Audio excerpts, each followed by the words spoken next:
জুবিন ক্ষেত্ৰত মদাহীৰ উৎপাত মদাহীৰ উৎপাতত থাকিব নোৱাৰা হৈছে জুবিন অনুৰাগী ৰাইজৰ মাৰত মদাহীৰ লং পেণ্ট হ'লগৈ মেখেলা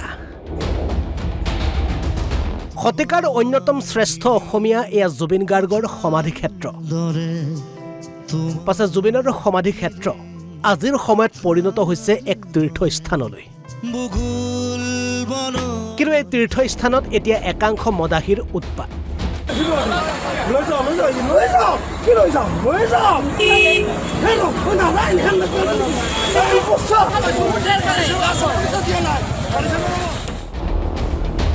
গুৰুগোসাঁই নমনা আৰক্ষীৰ গালৈ চোচালোৱা মদাহীৰ দলক পিছে ৰাইজে দিলে উত্তম মধ্যম ৰাইজৰ মাৰৰ কোবত মদাহীৰ লং পেণ্ট এয়া হ'লগৈ মেখেলা হয় মই ডিউটি অৱস্থাতে আছিলো জুবিন ক্ষেত্ৰত তেওঁলোকে যেতিয়া তেনেকে অসভ্যালি কৰিছে মানুহক গালি গালাজ কৰা দেখি আমি আগবাঢ়ি গলো গৈ তেওঁলোকক বাৰে বাৰে বুজাইছো যে আপোনালোকে তেনেকুৱা নকৰিব অসভ্যালি নকৰিব কিন্তু বুজোৱাৰ পিছত তেওঁলোকে আমি কৈ থকা অৱস্থাতে আহি ডাইৰেক্ট গাত হাত দিছে গাত হাত দি মোক এনেকে চোলাত ধৰি ঠেলাই দিছে কৈছে এইটো অসম পুলিচৰ এইটো অধিকাৰ নাই কোনে অধিকাৰ দিছে বুলি বিভিন্ন ধৰণে গালি গালাজ কৰিছে মোৰ লগত আৰক্ষীৰ বাইদেউ এগৰাকী আছিলে ট্ৰেফিকৰ তেওঁ আহিছে তেওঁৰো গাত বাৰে বাৰে হাত দিছে আমাক মাৰিবলৈ বাৰ বাৰ খেদি আহিছে আমাক গুচাই মোৰ লগত যিকেইজন সহকৰ্মী আছিলে তেওঁলোকৰো গাত হাত দি কিনে শাৰীৰিকভাৱে অপদস্থ কৰিছে আমাক আৰু বিভিন্ন ধৰণে গালি গালাজ কৰিছে বহুত অপ্ৰীতিকৰ পৰিৱেশ এটা সৃষ্টি কৰিছিলে তাতে যোৱাকালি আবেলি জুবিন ক্ষেত্ৰত তিনিজন ব্যক্তি তেওঁলোকৰ নাম হ'ল মুকুট দাস ৰঞ্জন দাস দুইজনৰ ঘৰ শুৱালকুছি আৰু এজন হ'ল আলম আলী তেওঁৰ ঘৰ চাউথ চালমৰা তেওঁলোকে মদ্যপান কৰি আহি জুবিন ক্ষেত্ৰত এটা অপ্ৰীতিকৰ সৃষ্টি কৰে যাৰ ফলত তাত জুবিনৰ অনুৰাগী বিলাকে উত্তেজিত হোৱাত আমাৰ তাত কৰ্তব্যৰত অৱস্থাত থকা আৰক্ষীয়ে তেওঁলোকক বাধা প্ৰদানত তেওঁলোকক বচাই আনে বচাই পেলাই যাওঁতে আমাৰ আৰক্ষীকে তেওঁলোকে অলপ মিছবিহেভ কৰে আৰু কিছু লোকক আঘাতপ্ৰাপ্ত কৰে আৰু দুগৰাকী আমাৰ লেডিজ পুলিচ আছিলে তেওঁলোককো শাৰীৰিকভাৱে অপদস্থ কৰে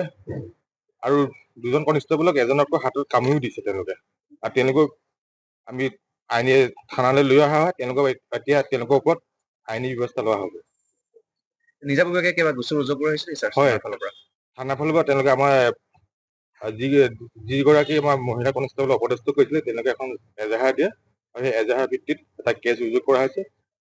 আজি তেওঁলোকক মহামান্য আদালতলৈ প্ৰেৰণ কৰা হৈছে আবেলি প্ৰায় 4:30 5টা বজাৰ ভিতৰত হ'ব মানে কি হ'ল মই কালিতো জানেই দেওবাৰ গোটেই জাম লাগি আছে তাৰপিছত তেখেতলোক আহিছে পুৰা খাই বৈ আহিছে আৰু খাই বৈ আহি মানে মানুহ বিলাককো বেয়া ব্যৱহাৰ তাৰপিছত সেনেকে কৰি আমি আৰু গাড়ী চাড়ী ৰখাই দিছে দি উৎপাত তাৰপিছত আমি কলো আৰু এইবোৰ কৰিব নালাগে হেৰি কৈছে স্কুটি পেলাই দিছে গাড়ীৰ মাজত দি পিনে আৰু আমাকে মানে আৰু যি টি ব্যৱহাৰ পাৰিলে গাতে হাত দি আৰু আমি তেওঁ মানে নিজকে ধৈৰ্য ধৰি আছো পিছত তাই ভণ্টিজনী গ'ল তাইকো মানে খেদি যায় মানে কাৰো কথা নুশুনে আৰু মানে পুৰা আৰু এনেকুৱা নিচা খোৱা মানুহ দেখিছো কিন্তু এনেকুৱা দেখা নাই আৰু ইমান অভদ্ৰ মানে পাব্লিক খিনি গোটেই কৈছে বাইদেউ আপোনালোকে কি চাই আছে আপোনালোকেতো কিবা এটা কৰক আৰু আমি পাৰাখিনি কৰিছো আমিতো গাত কাকো হাত দিবও নোৱাৰো যিমান পাৰো কণ্ট্ৰল মানে ঠাণ্ডা হওক আৰু মাকে এই ল'ৰাজনৰ মাকে আহি পিনে মাকে তাক চৰিয়াইছে তেওঁ মাকৰ কথাও নুশুনে